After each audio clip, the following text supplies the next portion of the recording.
ქართული ოცნების მიერ დამტკიცებული ახალი ცვლილებებით ავტომობილით გადაადგილებისას წესების დარღვევის შემთხვევაში ჯარიმების ოდენობები გაიზარდა. კანონი უკვე ამოქმედებულია. მაგალითად, მანევრირების დარღვევა გაიზარდა 100 ლარამდე, სიჩქარის გადაჭარბებისთვის ჯარიმა გაორმაგდა 50-დან 100 ლარამდე. ხვედრის გამოუყენებლობაზე ჯარიმა 50 ლარამდე გაიზარდა, ტელეფონზე საუბრის გამო 50 ლარით დაჯარიმდებით. დეტალებით მარიკა ბოლქვაძე უერთდება ფორმულას პირდაპირ ეთერს. მარიკა, გისმენთ. დიახ, გიორგი, ავტომობილთან მფლობელთათვის ცხოვრება ყოველდღიურად უფრო და უფრო ძვირდება. საწვავის ფასის გაძვირების და ცვლილების შემდეგ ახლა მორიგი ფასის ცვლილებას ვხედავთ უკვე ჯარიმების ფასის გაზრდასთან დაკავშირებით, როგორც მოისმინეთ, სხვადასხვა ტიპის დარღვევასთან დაკავშირებით ჯარიმების რაოდენობა გაზრდილია, მაგრამ მათ შორის ყველაზე მწვავედ მაინც მძღოლებისთვის საპარკინგე დარღვევებისთვის გამოწერილი ჯარიმებია, რომელიც მთელი საქართველოს მასშტაბით 10-დან 50 ლარამდე გაიზარდა.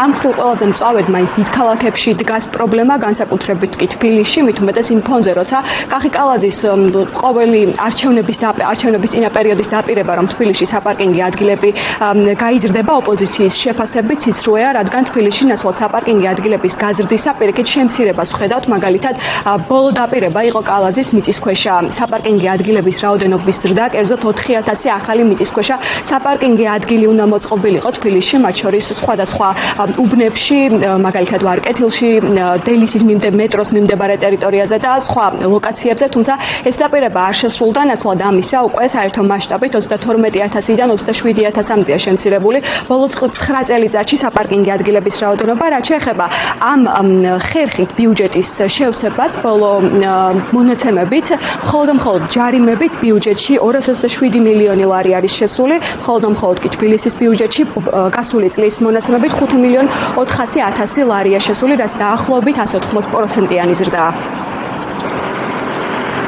სადაც 2017 წელს ქუჩაში დადიოდა კახაკალაძე და წერდა ვიდეო მიმართვას და თბილისელებს მოუწოდებდა, რომ მათთვის ხმა მიეცათ, რომ ის პარკირების პრობლემას ამ ქვეყანაში და თბილისში მოაგვარებდა, თუმცა ერთადერთი რაც კახაკალაძემ მოაგვარა, ეს არის მისი პირადი ფინანსური შემოსავლები, როცა 10 ლარიანი ჯარიმა პარკირების დარღვევაზე გახადა 50 ლარი.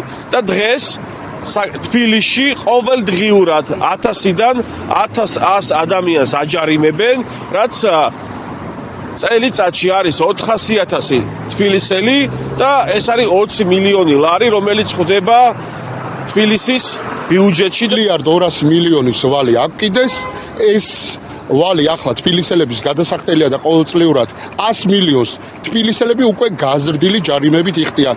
გაიზარდა ჯარიმები, მაგრამ არ გაზრდილა პარკირების ადგილები და მთავარი პრობლემა დღეს დედაქალაქში არის საცობი პარკირება და ამ ყველაფრის უკან დგას კახიკალაძის კორუფცია, ვინაიდან ფული არსებობდა, ეს ფული გაიფლანგა, საქმე არ გაკეთდა და თბილისელები საცობში დგანან, პარკირების თვალსაზრისით არის ღრმა პრობლემა, ვერ აჩერებენ თბილისელები ვერსად ავტომობილს და ამაზე ცხადია პასუხისგებელია კახიკალაძე. ეს არის უბრალოდ მოქალაქეების ძარცვის რაღაც ახალი სქემა, რომელიც მოიგონა ქართულმა ოცნებამ და რომელიც ემსახურება მხოლოდ მათი შემოსავლების ზრდას, ბიუჯეტის გავსებას იმისთვის, რომ მე ამით ხელფასი აიღონ და რაღაცა ბუბუნება არ მოიკლონ, ხოლო მოსახლეობას არსებით და მდგომარეობა არ უმჯობესდება, პირიქით უფრო მეტად დამძიმდა მისი მდგომარეობა. ის უნდა ითქვას, რომ აი ამ რაღაცა მაღალი ფასების გარშემო ატეხილ რაღაც აურზაურზე ეს გაზრდილი ჯარიმები პირდაპირ იქნება შედეგი იმისა, რომ მომავალში ფასები კიდევ უფრო მეტად გაიზრდება ნებისმიერ პროდუქციაზე, იმიტომ რომ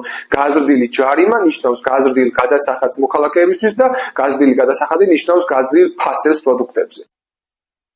დედაქალაქში არსებული არასწორი სატრანსპორტო პოლიტიკის შედეგად, როგორც მოისმინეთ, მოქალაქეების ყოფა ყოველდღიურად უფრო და უფრო რთულდება. ახლა საწვავის ფასის ცვლილების შემდგომ მორიგი ცვლილება ჯარიმებია, მოქალაქეებს კი ორმაგი რაოდენობის თანხის გადახდა მოუწევთ ბიუჯეტში ჯარიმების თანხის გადასახდელად.